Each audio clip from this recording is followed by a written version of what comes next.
Abstract Expressionism, one of the most revolutionary and progressive art movements in history. But what really makes it so special? And what makes it stand out from previous movements? Today we've put together a small crash course on everything you need to know about abstract expressionism and the artists that contributed to the movement.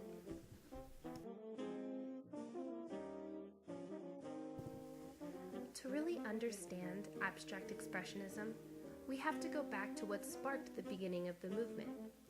It all began with the ending of World War II. Thousands of troops were returning home from having experienced one of, if not the most, gruesome wars in history. This led to many psychological issues that affected the entire country. There was an overall sense of post-war anxiety and trauma felt nationwide. And that, my friends, is exactly where abstract expressionism found its home. One very important aspect of the abstract expressionist movement is its city of origin. It started in none other than our very own New York City. This fact alone made the movement incredibly unique for its time because it pulled the forefront of new art from the previous leader, European country, Paris, France. Taking this title from Europe made the movement very influential and different from other styles. Not only was just a new style of art created, but one that was entirely and emphatically American in spirit. Abstract expressionism started in the early 30s and ended in the mid-50s, but it is most recognized for its peak time from the 1940s to the 1950s, and more specifically, the beginning of the 1950s. The biggest and most revolutionary part of abstract expressionism is the fact that the artists focus mainly on the process rather than the end result. The end result was still important, but for the most part, the artists really wanted to display how the piece of art was made.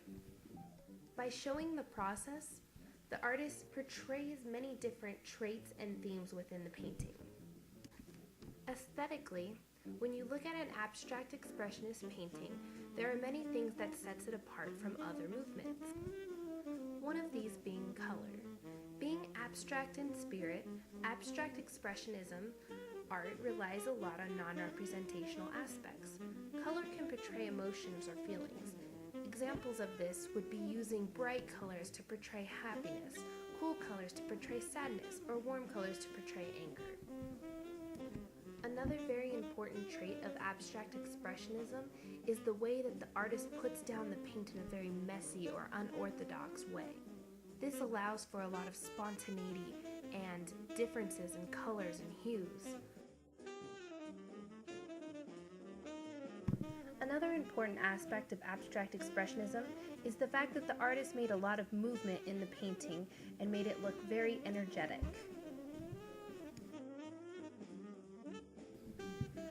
When abstract expressionism first came into mainstream, a lot of critics had issues with the art that was being presented.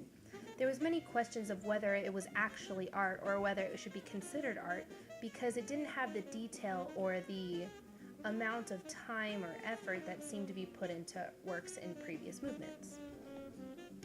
It took time for the critics to start accepting it as work, but at first it was definitely received negatively. Unlike earlier art movements such as the Byzantine or the Renaissance, abstract expressionism lacked representational items. Instead of portraits and still lifes, the art used lines, colors, and shape. This made it both timeless and powerful because it didn't have any representational icons or symbols that would cause the viewer to associate it with a time, place, or person.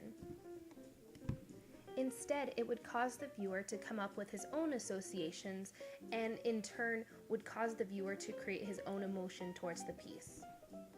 There were two very influential artists that contributed to the abstract expressionist movement, one of them being Willem de Kooning. Willem was born in 1904 and died in 1997. He was part of a group of artists that came to be known as the New York School. They were the group that actually headed the abstract expressionist movement. This group included artists such as Jackson Pollock, Elaine de Koenig, his wife, Lee Krasner, Franz Klein, and many more. Willem de Koenig specialized in painting portraits of women in an abstract way. He would use colors, lines, and shapes to give the outline of a woman without actually giving her definitive features.